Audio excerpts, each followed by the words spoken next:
Amado, a palavra que queremos compartilhar com os irmãos hoje à noite, eu quero convidar você para abrir a sua Bíblia no livro do profeta Isaías 54. Nós vamos ler verso 1 até o verso de número 6. Nós estamos aí, enquanto você procura o texto, nós estamos aí nesse momento de vários casais fazendo o curso Aliançados, sobre semeando para 2025. Eu gostaria de pensar com você a respeito de tudo isso que nós estamos aí, participando, contemplando hoje à noite. E eu gostaria que você declarasse para você mesmo em voz alta, em voz baixa, mas declare assim: a minha casa está firmada para sempre. Amém, amados? A minha casa está firmada para sempre. Depois nós vamos pensar e explicar um pouco sobre essa questão da casa. Mas eu quero então convidar você para abrir a sua Bíblia e nós vamos pensar por alguns instantes então nesta palavra que diz assim, um convite. Ela começa com um convite, com uma convocação, onde a palavra de Deus diz assim: canta alegremente, ó estéril, que não deste à luz, exulta com grande canto e exclama: tu que não tiveste dores de parto, porque mais são os filhos da mulher solitária do que os filhos da casada, diz o Senhor. Alarga o espaço da tua tenda, estenda-se o toldo da tua habitação, e não o impeças. E não o impeças. Continua a palavra do Senhor dizendo: alonga as tuas cordas, firma bem as tuas estacas, porque transbordarás para a direita e para a esquerda. A tua posteridade, os teus filhos, possuirá as nações e fará que se povoem as cidades assoladas. Não temas, porque não serás envergonhada. Não te envergonhes, porque não sofrerás humilhação, pois te esquecerás da vergonha da tua mocidade, e não mais te lembrarás do opróbrio da tua viuvez, porque o teu Criador é o teu marido, o Senhor dos Exércitos é o seu nome, é o Santo de Israel, é o teu Redentor. Ele é chamado Deus de toda a terra, porque o Senhor te chamou como uma mulher desamparada e de espírito abatido, como uma mulher da mocidade que fora repudiada, diz o Senhor teu Deus. Quando nós confessamos a Jesus como Senhor e Salvador, a palavra do Senhor declara que o Espírito Santo do Senhor passa a fazer morada em nós. Então, nós nos tornamos casa, morada do Espírito Santo do Senhor. Podemos pensar dessa maneira. Também podemos pensar em casa como na ideia de que a Bíblia, a palavra do Senhor, nos apresenta que Jesus foi para nos preparar uma nova casa, um novo lar, Então, como algo voltado para a eternidade.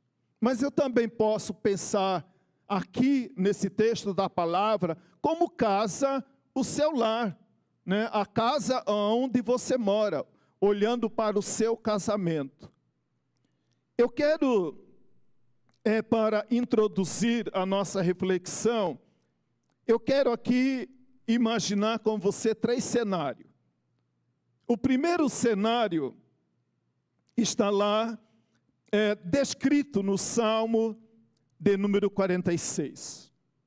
O salmista no Salmo de número 46, ele fala de um cenário, ele apresenta um cenário ali no Salmo de número 46. E esse cenário do Salmo de número 46, a Bíblia apresenta a terra tremendo. A Bíblia apresenta os montes se afundando no mar. A Bíblia apresenta estrondo turbulento das águas, montes sendo sacudidos, nações se agitando, reinos sendo abalados e a terra sendo derretida. Imagina esse cenário, descrito aqui no Salmo de número 46. Os elementos que nós julgamos mais firmes sendo abalado. O mar, a terra sendo abalado. Você assistindo a esse cenário, um filme passando diante de você. Qual é a sua expectativa quando você olha para você mesmo? Quando você olha para a sua vida diante desse cenário?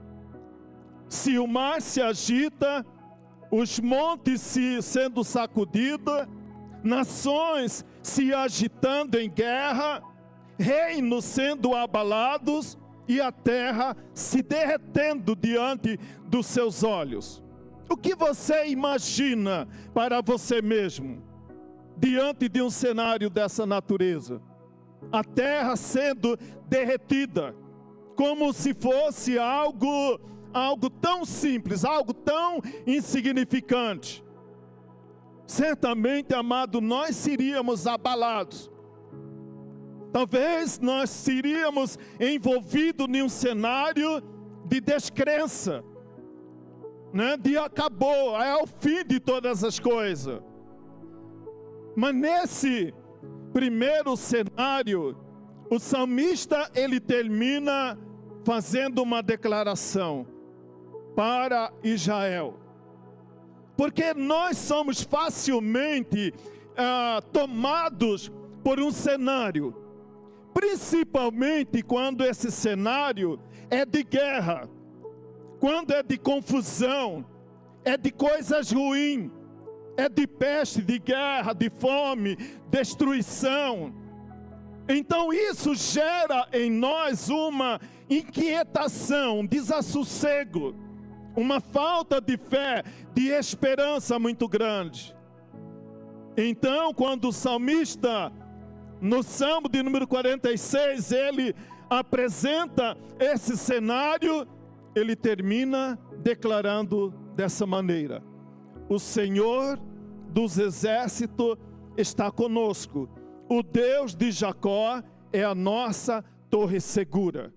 Não importa esse cenário que está desenhado, apresentado aqui no Salmo de número 46. O que importa para o salmista não é esse cenário, não é essas coisas acontecendo, mas o que importa para ele é saber que o Senhor dos exércitos está conosco, que o Deus de Jacó é a nossa torre segura.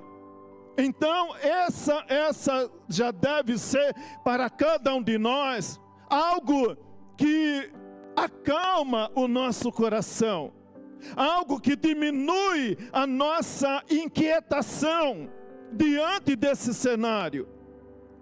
Aí nós vamos para o cenário número 2, descrito nos primeiros capítulos do livro do profeta Uzias. Uzias talvez foi para Judá um dos últimos reis, aquele que era o paizão da nação de Judá.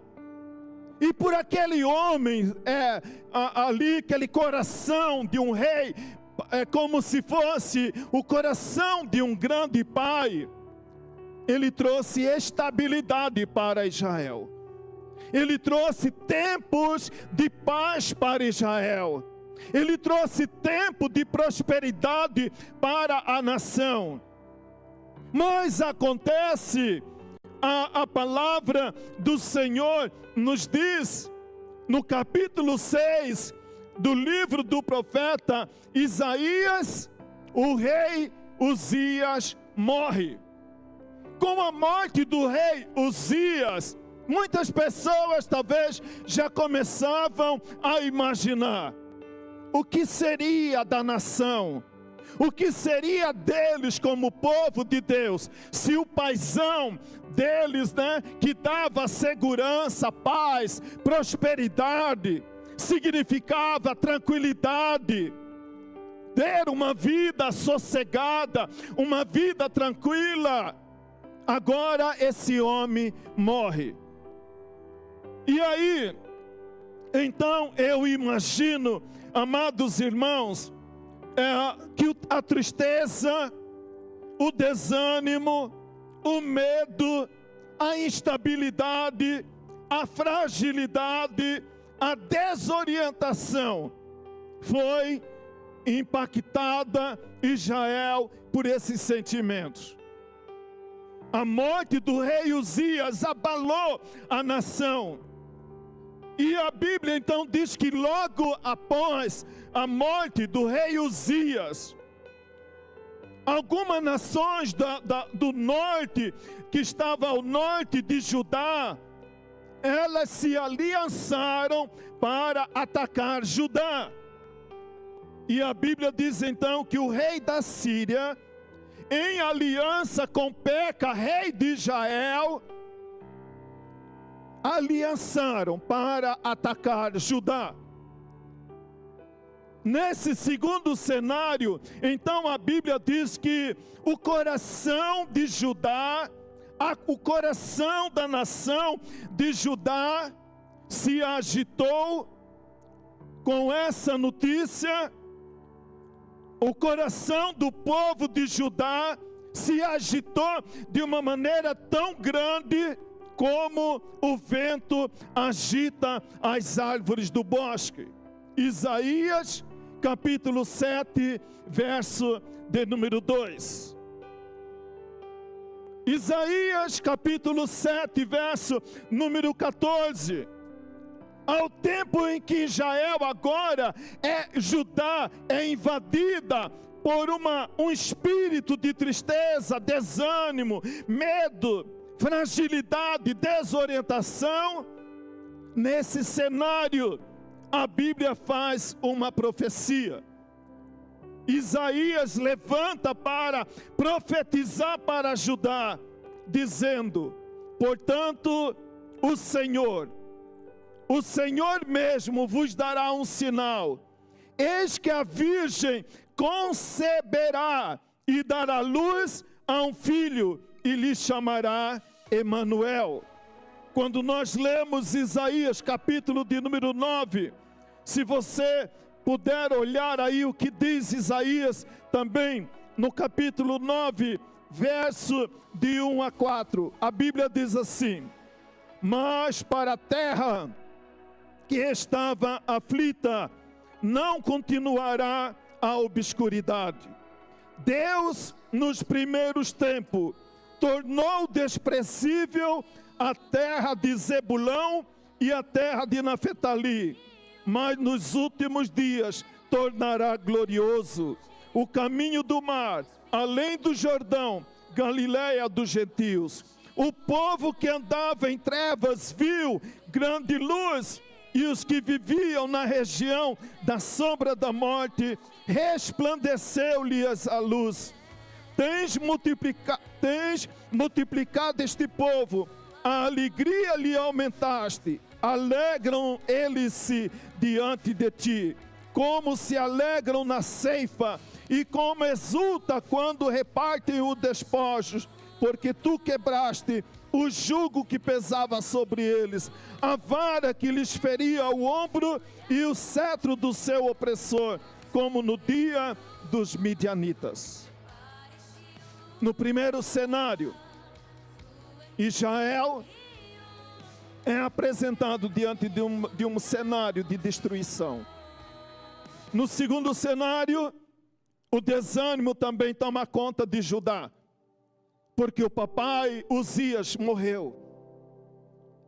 E nesse cenário também, como no primeiro, onde é declarado para que o povo continuasse a olhar para o Senhor, dizendo: nação de Judá, o Senhor, o Deus de Jacó, é o nosso Deus.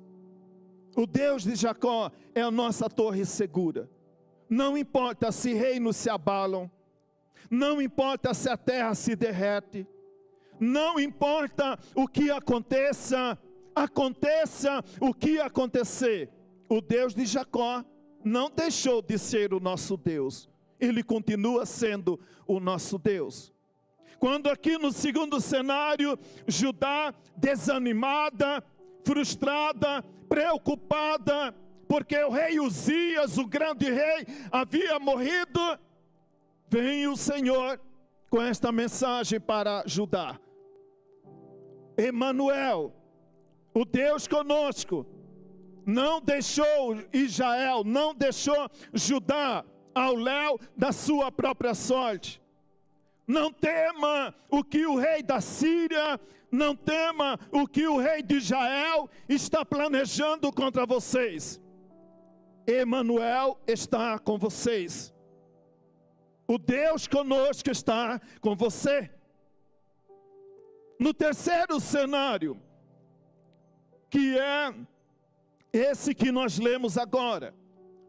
Esse terceiro cenário, agora Israel está vivendo, Judá e Israel está vivendo no cativeiro da Babilônia. E aquele povo, a princípio eles tinham a esperança de que o reino, que o cativeiro na Babilônia seria muito breve. Eles estavam sofrendo. Mas é bom saber que de repente aquilo que você está sofrendo, daqui um dia ou 2 dias vai acabar. Isso gera uma esperança. Não, estou sofrendo agora, mas amanhã, segunda-feira, vai ser um novo dia. Então eu tenho a promessa, a garantia de que amanhã tudo volta ao normal. Aí a palavra do Senhor diz que Deus levanta Jeremias para dizer para Israel que o cativeiro duraria 70 anos. Eles já estavam abatidos, eles já estavam desanimados, porque estavam no cativeiro, longe da sua terra. Perderam tudo que eles tinham, perderam casa, perderam suas riquezas, perderam seu patrimônio, perderam marido, perdeu mulher, mulher perdeu marido, pai perdeu filho, filho perdeu pai. Mas o sofrimento que nós estamos passando não vai durar muitos dias, logo tudo volta à normalidade. Agora eles são novamente impactados com essa notícia. O cativeiro durará 70 anos. Eu creio, amado, que essa segunda notícia, a coisa torna muito pior para eles. Emocionalmente falando, espiritualmente falando. O ânimo deles que talvez estava ali agonizando, agora Jeremias vem com uma pá de desânimo, sepulta o desânimo, o ânimo deles e diz: olha, não é apenas uns dias, não é apenas uma semana, Não são apenas alguns anos, mas será 70 anos. Nesse terceiro cenário, nós temos agora, Deus levanta também o profeta Isaías para dizer para Judá, para dizer para Israel, como está em Isaías 54, a partir do verso de número 1.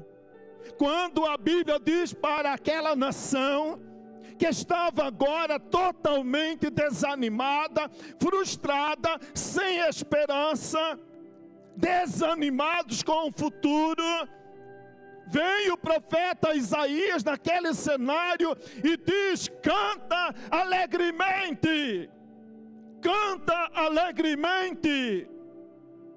Alguém poderia dizer, como vemos no Salmo, da palavra do Senhor, onde ali em Israel, então, eles são convidados, quem sabe, aqui como diz também Isaías, pelos próprios moradores da Babilônia, por outros escravos que estavam lá escravizados como os judeus, dizendo: canta para nós aqueles hinos alegres que vocês cantavam alguns anos atrás, quando vocês subiam das suas casas para adorar em Jerusalém. Onde está aqueles cânticos que vocês cantavam antigamente? Cante para nós novamente aqueles cânticos que vocês cantavam. E aí eles dizem: como nós poderíamos cantar? Como nós poderíamos cantar? Meu amado, muitas vezes, diante de cenários como esse, nós também muitas vezes perguntamos: eu não tenho motivo para cantar, eu não tenho razão para cantar, eu não tenho razão para me alegrar, eu não tenho razão para acreditar que meu futuro será melhor do que esse momento presente que eu estou vivendo. Eu não tenho razão para cantar. Olha o que a televisão está falando a respeito do Brasil. Olha o que a televisão está falando do que está acontecendo no mundo.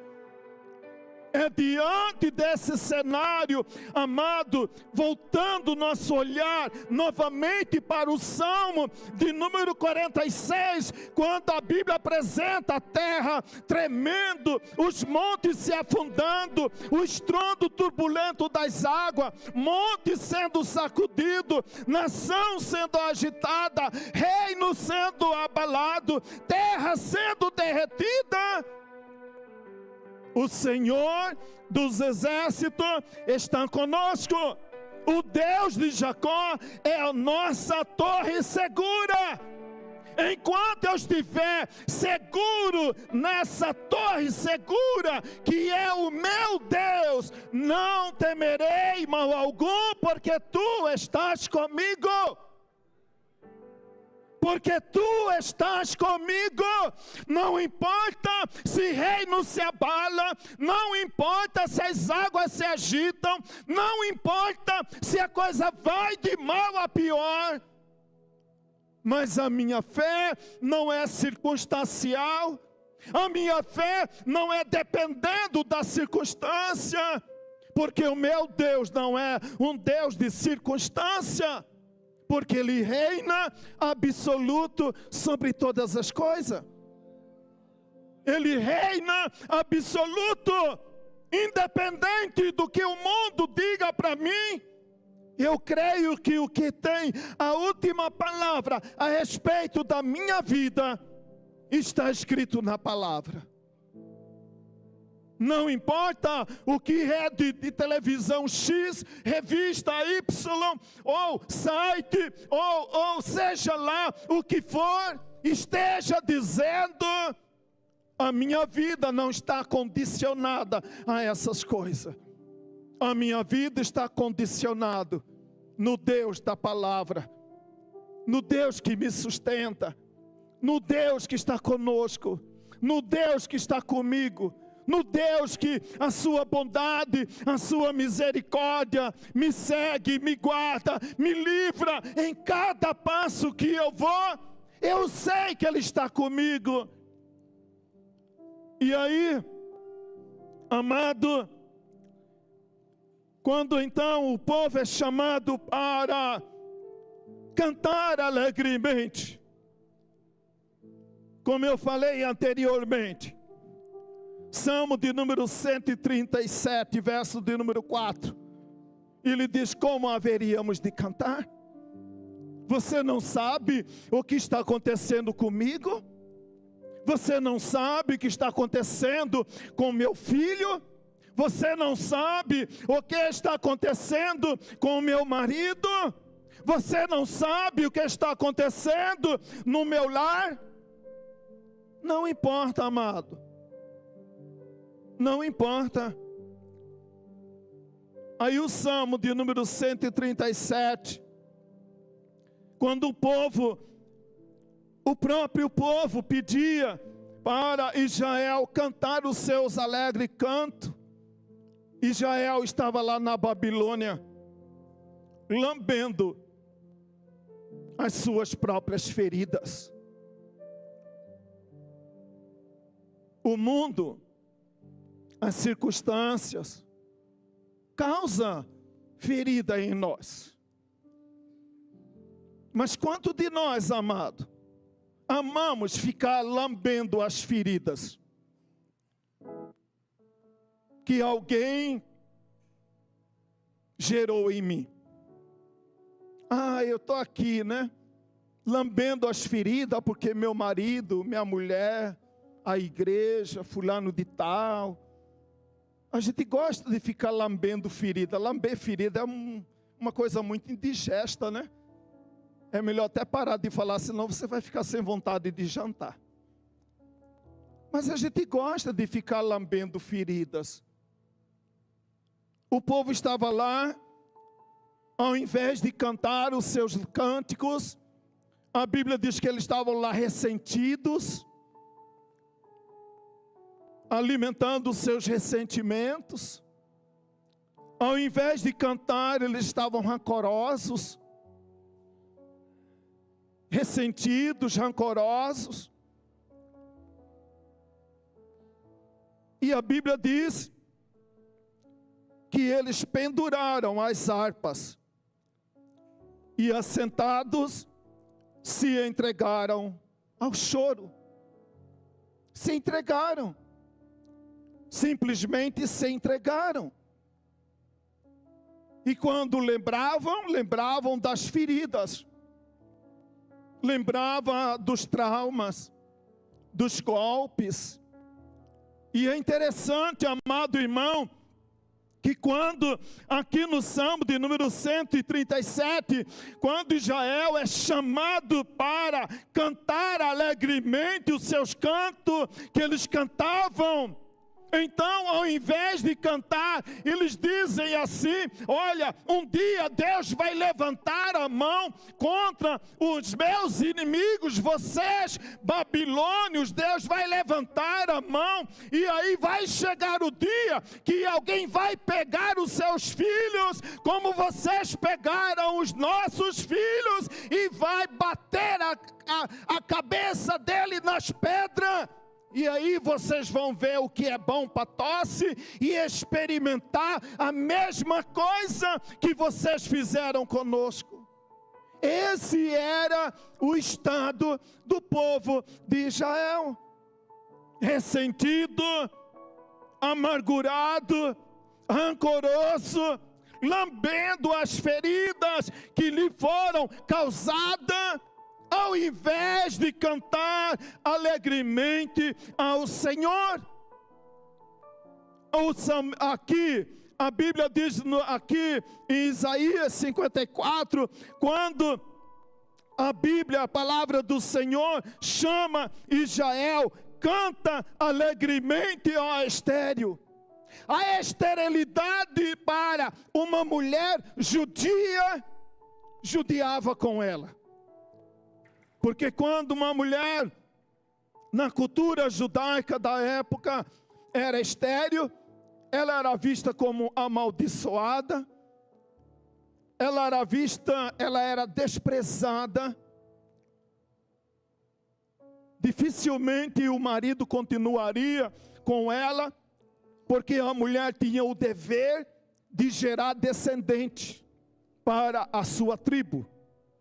E se a mulher não podia, então gerar filho, gerando descendente para o seu marido, o marido poderia abandoná-la.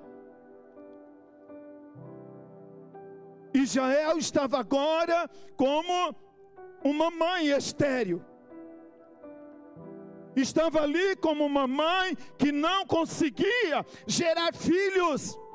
Penduraram as suas harpas, assentados se entregaram ao choro.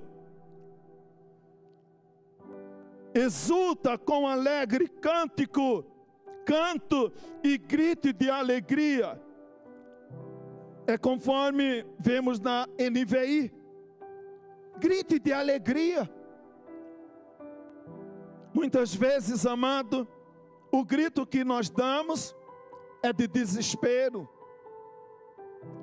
O grito que nós damos muitas vezes é de dor.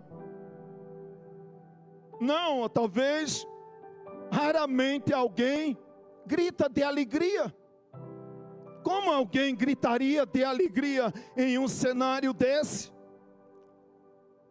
Isaías, antes de falar e chamar Israel para cantar ao Senhor um alegre canto, veja, Isaías 53, verso 4 e o verso de número 5. Certamente, Ele tomou sobre si as nossas enfermidades e as nossas dores levou sobre si, e nós o reputávamos por aflito, ferido de Deus e oprimido. Mas Ele foi traspassado pelas nossas transgressões e moído pelas nossas iniquidades. O castigo que nos traz a paz estava sobre Ele, e pelas suas pisaduras fomos sarados. Isaías estava dizendo: ei Israel, por que você está lambendo suas feridas? Nós já fomos curados. O Senhor já nos curou. Por que ficar lembrando? Por que ficar ressentido, rancorosos, amargurados em seu coração? Canta alegremente, ó Israel. Interessante, amado irmão, nesse texto nós temos 3 promessas de Deus. De Isaías 54, verso 1, temos 3 promessas. Implicitamente está aí 3 promessas nesse verso da palavra do Senhor. A primeira promessa, que poderíamos dizer, as 3 melhor dizendo, estava ligando a ideia de restaurar a alegria, restaurar a fertilidade, restaurar a confiança. E eu não tenho dúvida, amado, que quando nós deixamos o Senhor agir em nós e através de nós, além de restaurar em nós a alegria, a fertilidade, além de restaurar em nós a confiança, nós somos elementos, nós somos instrumento na mão de Deus, para que a alegria, a fertilidade e a confiança seja restaurada na vida de muitas pessoas. Porque essa é a vontade de Deus. Além de nos restaurar, Ele espera de cada um de nós que nós sejamos elementos de restauração. Onde o crente está, tem alegria, tem fertilidade, tem confiança.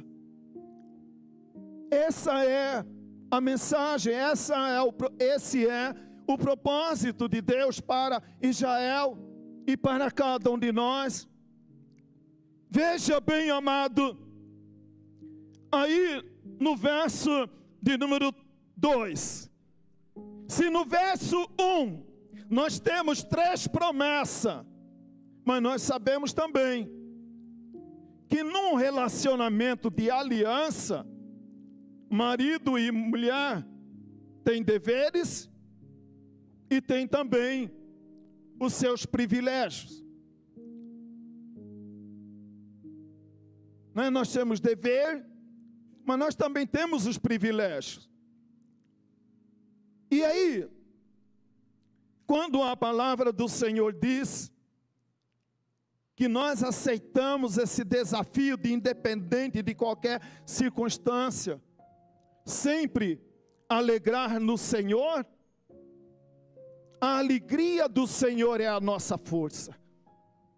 A alegria do Senhor renova em nós a alegria.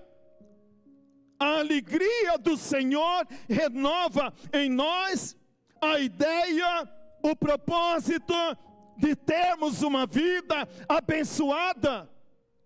O propósito de Deus na nossa vida é de restaurar a confiança em nós, que nós sejamos pessoas de confiança, que olha para o futuro com confiança, com fé, com certeza de que o Senhor é aquele que nos sustenta, é aquele que nos guarda, é aquele que está conosco todos os dias. E aí, quando Israel então olha para essas 3 promessas, a palavra do Senhor apresenta também que não adianta Deus ter promessa.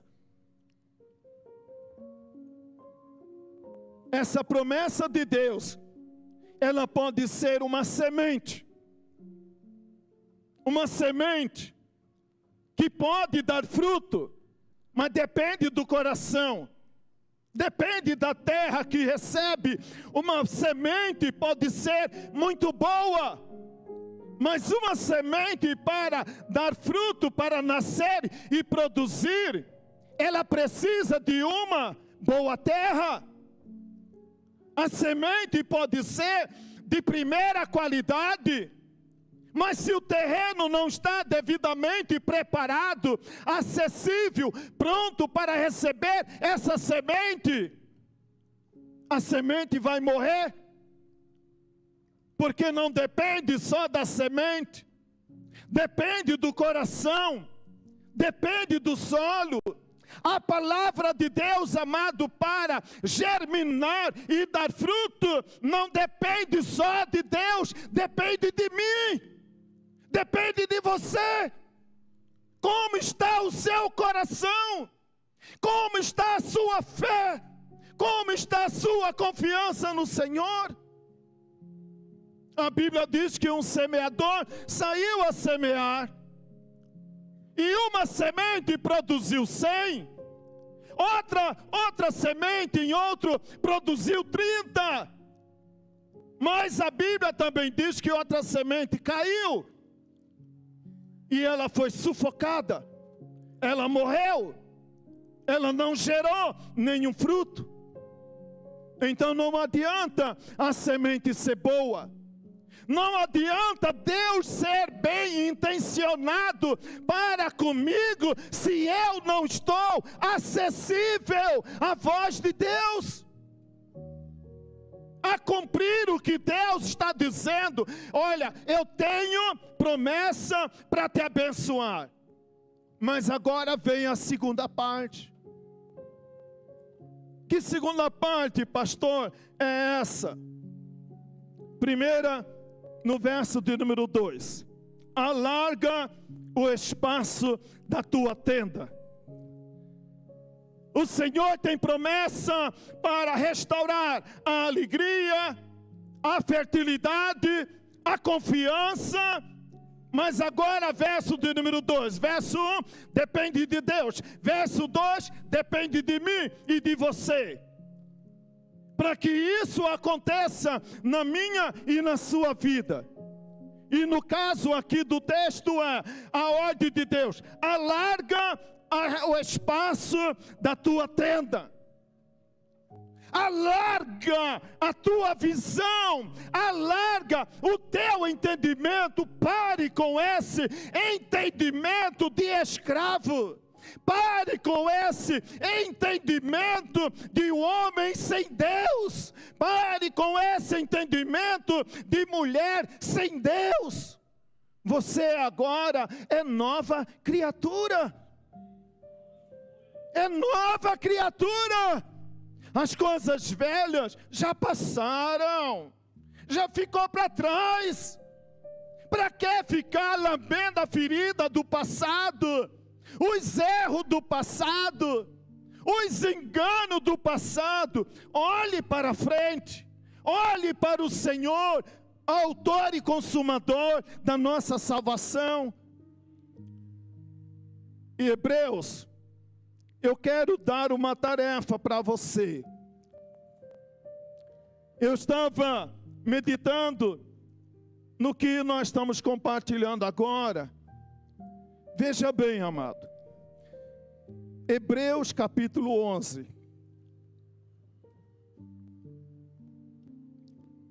Hebreus capítulo 11. A Bíblia conta várias histórias. Abraão, Noé, Abel, Josué, Abraão, e vai contando várias histórias. Mas todo o capítulo, amado, todo o capítulo 11 de Hebreus, nós temos uma mesma palavra. E a palavra ligada a todas essas histórias de homens que nos conta a palavra, ele diz assim: Adão, pela fé; Abel, pela fé; Abraão, pela fé; Moisés, pela fé; Davi, pela fé; Josué, pela fé. Você vai para o Novo Testamento, Pedro, Paulo, João, pela fé. Pela fé. Eu creio, amado, que quando a palavra do Senhor está citando a vida desses homens, para mim e para você, é para que eu e você seja convencido. Como diz Hebreus, capítulo 11, verso de número 6. Sem fé é impossível agradar a Deus. Deus faz aliança com Noé. Porque a aliança com Noé foi bem sucedida pela fé de Noé. Deus faz aliança com Abraão, porque a aliança foi bem sucedida pela fé de Abraão. Deus faz aliança com Moisés. A aliança deu certo. Por quê? Por causa da fé de Moisés. Josué foi abençoado e alcançou as promessas do Senhor. Por quê? Pela fé de Josué. Pela fé, pela fé, pela fé, alarga o espaço da tua tenda, canta alegremente, ó Jacó, canta alegremente, ó Maria, canta alegremente, ó João, canta, canta ao Senhor, canta ao Senhor, não reclame, não lastime, cante ao Senhor. Eu cantarei ao Senhor em todo tempo cantarei ao Senhor, porque o Senhor é bom e a sua misericórdia dura para sempre. Pela fé, irmão, você vai vencer, você vai alcançar o que Deus colocar no teu coração. É pela fé, minha irmã. É pela fé que você vai ser curada. É pela fé que você vai alcançar seus sonhos. É pela fé. Se você não tem fé, para tudo agora. Desista, larga de vida cristã. Porque sem fé é impossível agradar a Deus. Abraão não tinha tudo explicado para ele quando ele deixou e aceitou viver o sonho de Deus. Ele não tinha nenhuma garantia. Ele não assinou um contrato. Deus não deu para ele alguma coisa, estava escrita em um papel. Mas pela fé. 2 Reis, capítulo 4. A Bíblia diz que certa vez o profeta Eliseu foi chamado para atender uma mulher necessitada. E Eliseu vai à casa daquela mulher. E talvez Eliseu, na casa daquela mulher, talvez pediu para aquela mulher: mulher, conta a sua história. Aí ela disse: eu tinha um marido, homem temente a Deus, mas ele não está mais aqui. Ele havia falecido. Mas esse meu marido deixou muita dívida. E aí, os homens que têm essa dívida para receber, disseram: se eu não pagar, eles vão levar meus filhos para que sejam escravos. Então eles serão escravos dos devedores. Aí Eliseu ouve aquela mulher e pergunta para aquela mulher: o que você tem em casa? Sabe o que aquela mulher disse para Eliseu? Eu não tenho nada. Ela não falou a verdade. Amado, amada, preste atenção.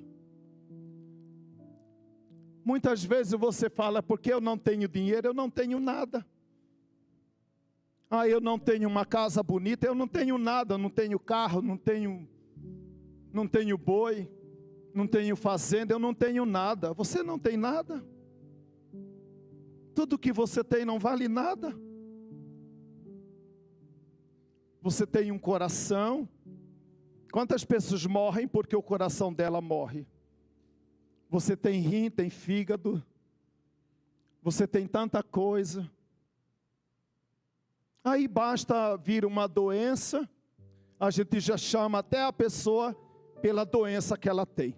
Meu filho tem câncer. Meu filho tem isso. Não, amado, ele é portador. A doença não nos define. A riqueza ou pobreza não nos define. O que nos define é o que temos no Senhor. É o que o Senhor diz para mim. Ela diz: eu não tenho nada.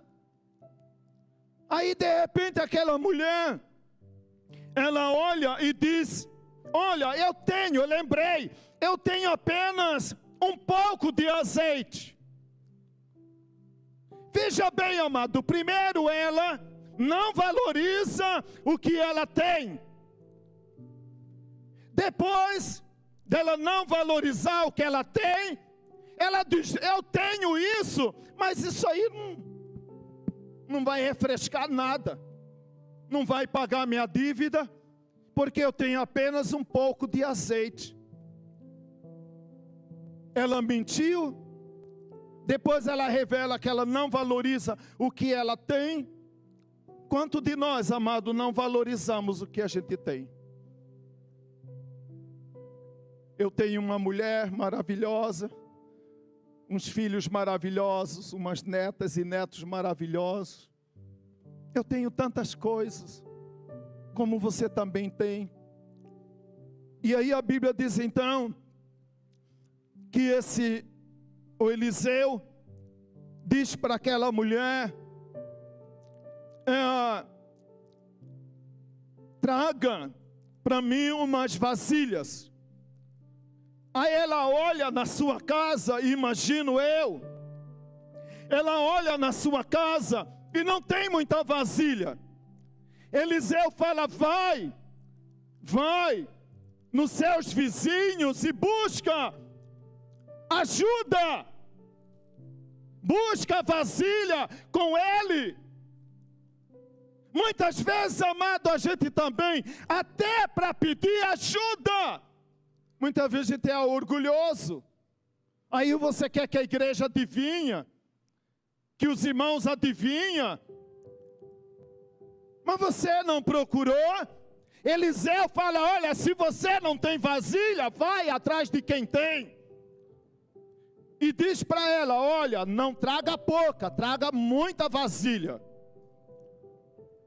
Aí, resumo, amado. Começa a multiplicação do azeite. E o azeite só para de multiplicar, porque aquela mulher não tinha onde colocar. O azeite só para de multiplicar, quando aquela mulher não tem onde colocar. Então, muitas vezes, amado, não adianta Deus também querer me abençoar, se a gente não vai valorizar a bênção que Ele nos deu, que é a salvação. Se eu colocar essa bênção aí, ela não vai saber zelar dessa bênção. Então, aquela mulher recebe e para quando ela não tem aonde colocar. Valorize o que você tem. Busque ajuda. Reconheça a sua limitação, a sua dependência. Deus quer agir a partir do que você tem. Deus quer agir, amado, a partir do que você tem. A partir do que você tem. O que você tem? Apresente diante de Deus. Esqueça o que você não tem. Deus não está pedindo nada que você não tenha. Mas o que você tem, apresenta diante de Deus. O que você tem? Eu tenho uma vida, eu tenho apenas algumas coisas, mas tudo que eu sou, tudo que eu tenho, eu ofereço ao Senhor como instrumento de adoração. Vem a outra questão. Estenda o toldo da tua habitação. Por quê? Porque poderíamos perguntar, por que estender o toldo da minha habitação? Isaías 54, 3 e 4 diz, porque transbordarás para a direita, para a esquerda, você transbordará. Quando o Senhor diz para Israel, estenda o toldo da tua habitação, aí eles poderiam dizer, olha, mas nem terreno tenho, mas nada tenho, estou em terra estranha. Muitas vezes, amado, nós queremos limitar o agir de Deus. Eclesiastes 11:4, quem somente observa o vento nunca semeará, e o que olha para as nuvens nunca cegará. Não adianta ficar olhando. Uma das coisas que nos causa admiração é o agricultor. Quando chega aquele tempo, ele vai para o campo semear. Aí ele vai para casa aguardar a chuva. Ele não espera a chuva se tornar abundante para semear. Senão o tempo da semeadura passa e ele não semeou. Se você ficar olhando o tempo, as circunstâncias, o que o mundo diz, você não vai semear. Você vai ficar aguardando um tempo favorável. 1 Reis, capítulo 18, verso 44. Havia um tempo de escassez, de seca em Israel. E então o profeta começa a orar para que Deus derrame chuva sobre Israel. Um dia o profeta está orando, e aí ele manda o seu auxiliar ir até lá fora e olhar. Aí ele volta e relata para o profeta. E o profeta pergunta para ele: o que você viu? Ele diz assim: eu vi uma nuvem do tamanho da mão de um homem. Aí o que o profeta vai? Avisa o rei: rei, corre para casa que vai chover abundantemente em Israel. Para ele bastou o sinal, um pequeno sinal, já foi suficiente. Muitas vezes nós queremos sinais extraordinários. E Deus está falando para mim e para você, nos pequenos sinais que Ele está nos mandando, dia após dia. Ele está dando sinal, e a gente não percebe. Elias, para crer, bastou então aquela nuvem do tamanho da mão do homem. Para que você creia, que tamanho tem que ser o sinal? Jesus disse, quando pediram para Jesus curar e operar milagre em Israel, Ele diz: eu não vou mais operar milagre em Israel, porque se Israel dependesse de milagre para crer, já teria acreditado. Já teria acreditado, não é por falta de sinal. O Senhor já tinha dado vários sinais, mas por causa da dureza de Israel, eles não conseguiam entender e nem ver o cuidado de Deus, o zelo de Deus sobre a vida deles. Aí a outra palavra, amado, eu olho isso aqui como se olhando para o futuro. Alonga as tuas cordas e firma bem as suas estacas. Firma bem as suas estacas. Isaías 53, que lemos anteriormente, ele diz porque por causa do Messias, que cumpriu cabalmente a palavra do Senhor, a Bíblia diz que ele verá o fruto do seu penoso trabalho de sua alma e ficará satisfeito. Ele não viu, mas a Bíblia diz: ele verá. Ele verá. Tudo estava ligado ao futuro. Isaías 54, verso de número 17, a Bíblia diz: toda arma forjada contra ti não prosperará. Canta alegremente, ó Israel, estenda a tua visão, firma bem as suas estacas. Amado, firma bem as suas estacas. Eu fico imaginando, amado, Davi, quando eu olho para os dias do profeta Uzias, quando eu olho para os dias de Isaías, quando ele fala do cativeiro da Babilônia, tanto Davi, como no dia da morte do rei Uzias, após a morte do rei Uzias, nos dias de Isaías 54, fala de arma forjada. Quantas vezes Davi forjaram armas para destruir Davi? Quantas vezes forjaram arma para destruir Israel? Quantas vezes forjaram arma para destruir o povo na Babilônia.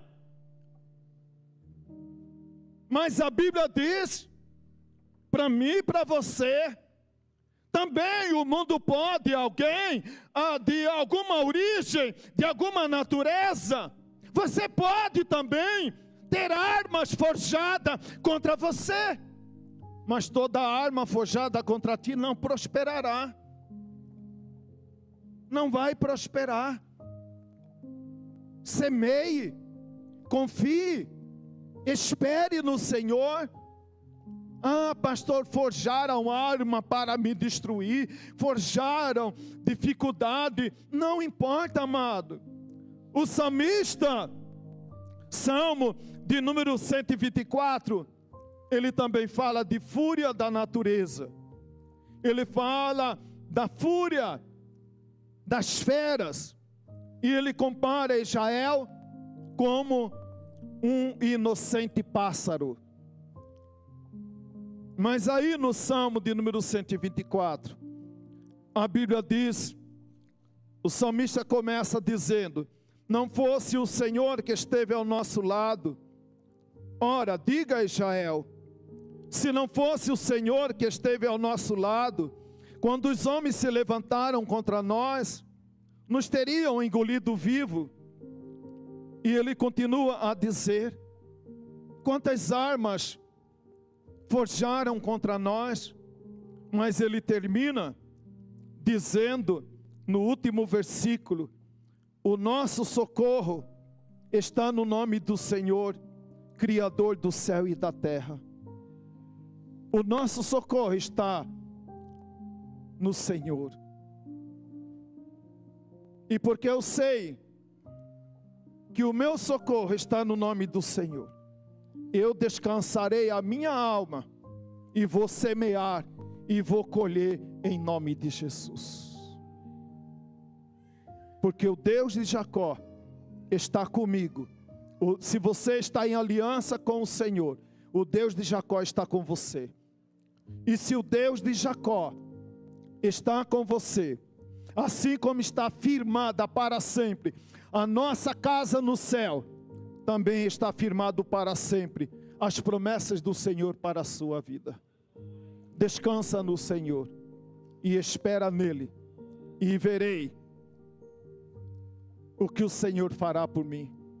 E eu tenho certeza que no final de 2025, você vai lembrar o que você escreveu e vai também testemunhar das grandes coisas que o Senhor vai fazer em você e através de você, para a glória do seu nome. Descanse no Senhor, amado.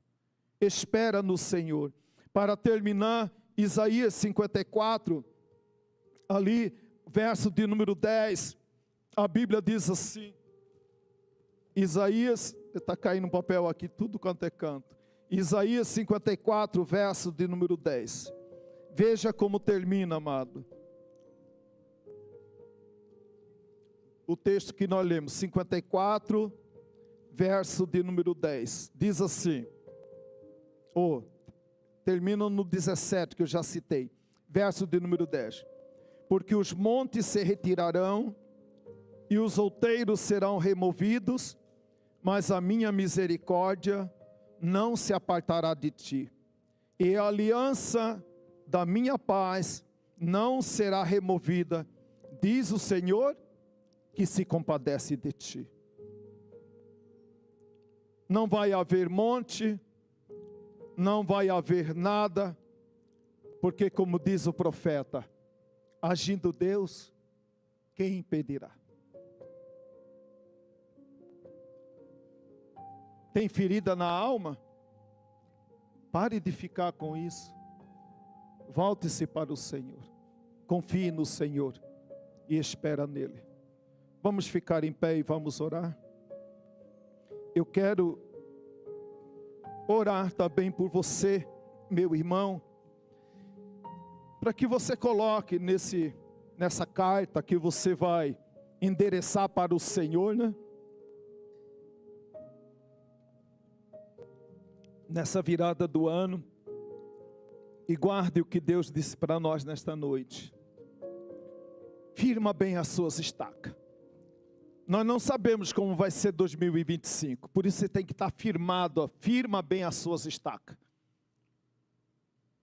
Firma, que vai haver vento, vai haver tempestade, mas uma casa alicerçada na rocha não será destruída, não cairá, porque a sua casa está firmada para sempre. Senhor nosso Deus, nosso Pai, nós te louvamos, nós te agradecemos por esta noite, te agradecemos, ó Pai, pela tua palavra, te agradecemos, ó Pai, porque a nossa casa está firmada para sempre. Nós te louvamos, Pai, porque o Senhor é aquele que tem nos sustentado em 2024, e o Senhor continuará conosco até o dia de Cristo Jesus, quando virá nas nuvens para buscar a sua igreja. Ajuda-nos, ó Pai, para que a nossa casa esteja bem firmada no Senhor. Os dias são maus sobre a terra, mas a nossa vida não está limitada a esse mundo. A nossa vida está segura na mão do Senhor, que tem todo o poder para socorrer, para abençoar e para ajudar. Oh Deus, ajuda-nos, ó Pai, a permanecer firme na palavra, firme na tua presença. Ajuda-nos, ó Pai.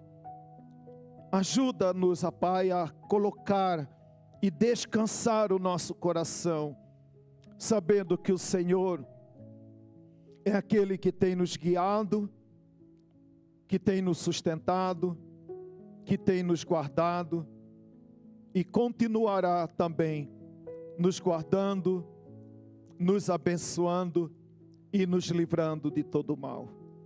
Muito obrigado, meu Deus, por esta noite. Completa, Espírito Santo de Deus, esta palavra no coração da tua igreja. Eu peço, meu Deus, a tua bênção e oro agora, Senhor, em nome de Jesus, que a graça de nosso Senhor Jesus Cristo, o amor de Deus, o nosso Pai, e as consolações do Espírito Santo do Senhor esteja sobre cada um de nós, agora e para todo sempre, em nome de Jesus. Amém.